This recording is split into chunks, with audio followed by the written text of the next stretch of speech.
This whole thing's based on voluntary behavior. When you do behavior, something happens in the environment after you do the behavior. Like if you wave at someone, usually they wave back. And if you like the fact that they wave back, in the future when you want someone to wave at you, you wave at them first. You know? And if they then wave back, then we call it you were reinforced for waving, and you tend to do it more in the future. And we're going to use the correct terms in a moment. But let's take a look at what Skinner stood on the shoulders of giants, as they like to say. And one of the giants was a guy that hardly ever gets any press. And his name was Edward Thorndike. And he came before Skinner, and he used to work with cats and puzzle boxes, which sounds bizarre, I know. But that's what he did. And the law of effect, is very simple. In fact, it's common sense. It's behavior followed by a good consequence, or good consequences, tends to be repeated, while behavior followed by bad consequences tends not to be repeated. Think about it. If you tell a joke to people, and you fancy yourself as a comedian, and you tell a joke, and people laugh hilariously at your joke, you know, say you're at a comedy club, you're trying new material, and you tell this joke to the comedy club members, the people that are there, and they laugh hilariously. Chances are good that you'll tell that joke again on some other night, maybe with some other audience. But if when you tell the joke, either no one laughs or they throw things, probably neither of which you want, those are bad consequences, you probably pull that joke from your bag of tricks. In other words, you're probably not going to use that joke again. Not in the way that you told it. You'll either modify it, throw it out, get something new. So the law of effect is really common sense. You know, if your kid does something and you give them a good consequence for doing it, something they define as good, they'll probably do the thing that you wanted them to do again.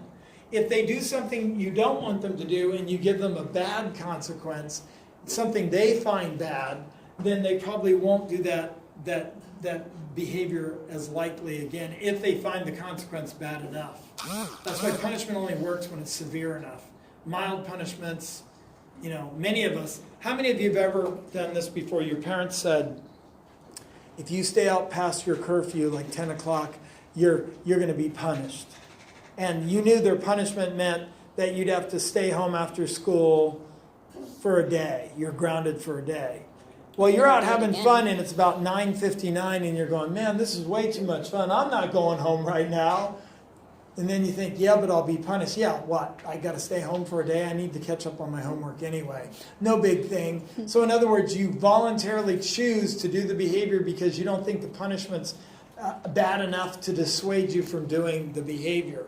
And that happens. How many of you have ever sped realizing if I get a ticket, I get a ticket? You know, I need to book. I got a fast car, or whatever you think when you drive fast.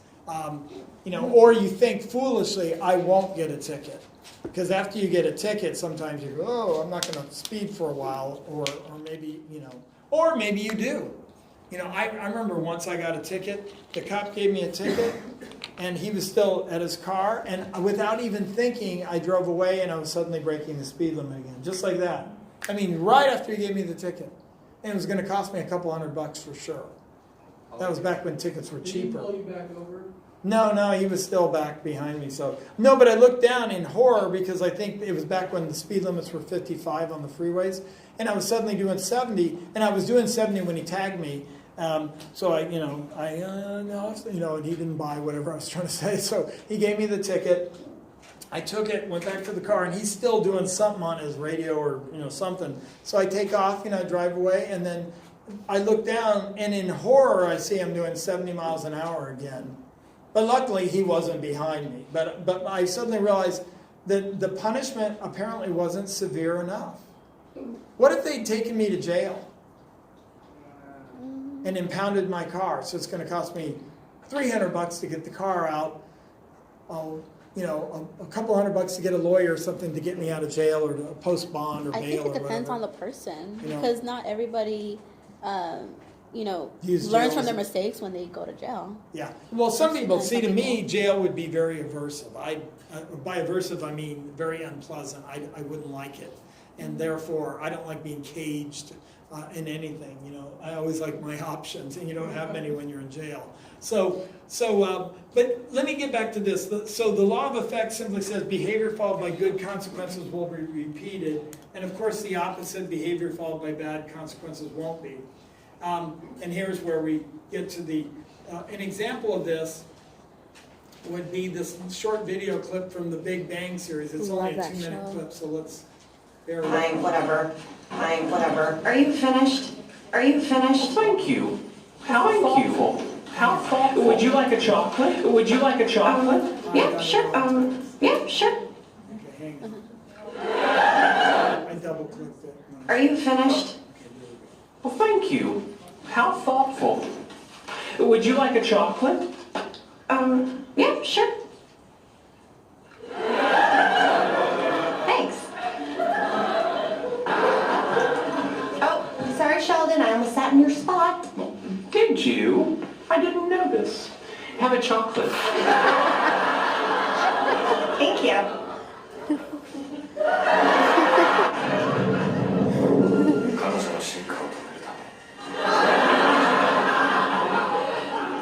What's this cartoon called again? Oshikubu Demon Samurai. It's not a cartoon. It's anime. Anime. You know, I knew a girl in high school named Anime. Anime Fletcher. She was born with one nostril. Then she had this bad nose job and basically wound up with 3.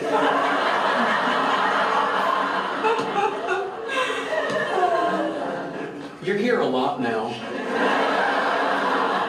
Oh, am I talking too much? I'm sorry. Zip. Thank you. Chocolate? Yes, please.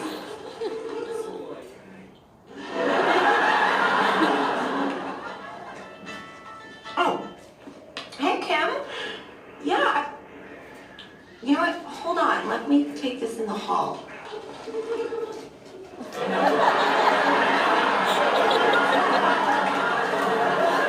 You'll never guess who they got trouble is.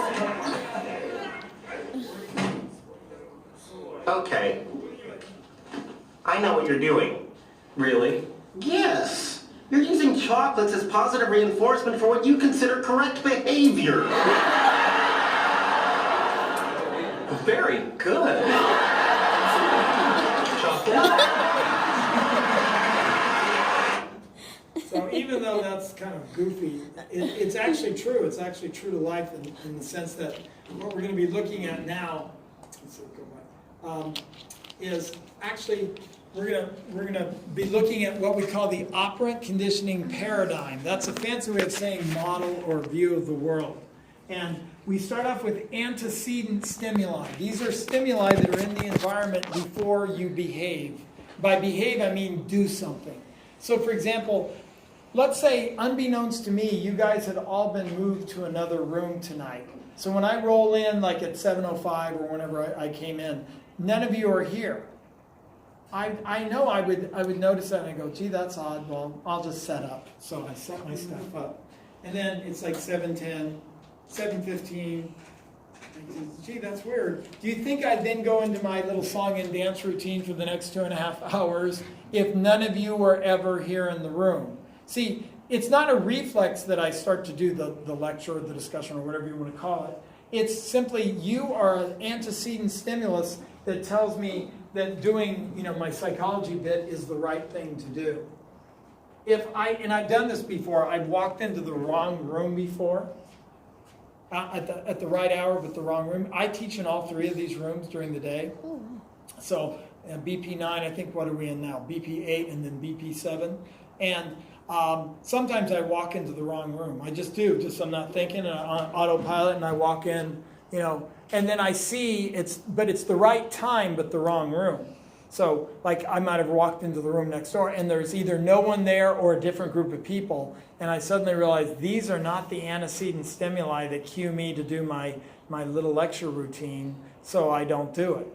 And so that's what an antecedent stimulus is. So I don't know if you noticed, even in the little 2-minute bit you just watched, before Sheldon positively reinforced her, he gave her a dirty look. Or remember, he goes, "You're here a lot now." Yeah. And that was an antecedent stimulus to her that tells her she needs to do something to stop him from saying those mean things. She goes, "Oh, am I talking too much?" Zip.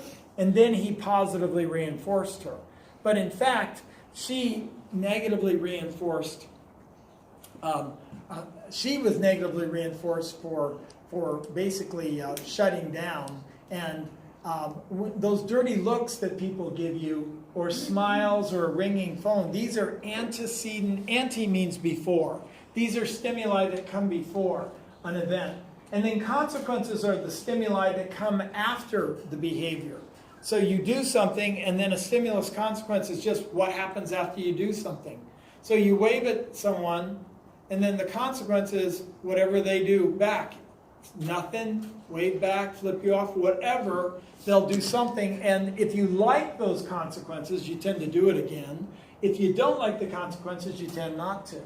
And then a reinforcer is any event, it's generally a stimulus or a consequence, that increases the probability that a response will recur or happen again. So reinforcers can be a number of things. In the video, what was the reinforcer? Chocolate. Oh, Yeah. chocolate. Yeah. And so we do that a lot with animals. They routinely give animals, little treats when they do tricks, like in the circus, or if you ever go to SeaWorld and see some of the things they do. They routinely, after they do the correct response, they give them a fish or a treat of some sort. And that reinforces or strengthens the fact that they did the correct behavior when they told them to. What you often don't see or don't notice unless you're into it is that the animal trainers usually have certain signals, like they'll go like that to the killer whales like that, and that means run away and then do a little sequence that they've trained them to do. And that's an antecedent stimulus that tells them, now do your little trick sequence, and then I'll give you a fish. And so it happens routinely. Yes. I was thinking of Jurassic Park when he uses that clicker Yes. to signal them to do certain things. Yeah, actually, they showed it really well there. I have to admit, that's even a better example. Because in fact, in the shows, usually they do use clickers, because a lot of times you can't give the animal a fish right when it did the thing you wanted it to do. So what you can do is you can classically condition the animal to like the sound of a clicker. Every time, right before you give them a fish, click the clicker. Just make like a little chirping sound, or snap your fingers, something like that, and then give them the fish. After a while, just hearing the snapping of your fingers is something that makes them salivate and they like. So you're absolutely right. The clicker becomes like a reinforcer, but again, you have to up it, or you'll go into extinction for the clicking being good if you don't occasionally follow it with the food or the shock or whatever we're dealing with at the time. And then contingent is a word that means a response is dependent, or I should say the stimulus consequence is dependent upon a certain response. For example, would you agree that if you don't go to work, you probably won't get paid? Right? Mm-hmm. So going to work, your paycheck is contingent, dependent upon you going to work a certain number of days or hours, and then you get the paycheck. So the paycheck would be the reinforcer that makes you want to come back and do more work, right? Imagine if they tell you, I'm sorry, we can't pay you anymore. I really do like this job, I really do. But I like money too, and I have other things I could do with my evening, as I'm sure you could. And so they go, we can't pay you anymore, but we'd like you to keep teaching the class. I'm going to go, well, I'm not sure. No pay, no money, you mean temporarily? Or no, we just can't pay you anymore.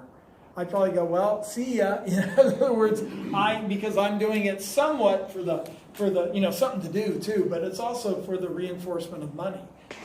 And so most of us, that said, what do volunteer workers, what is their pay?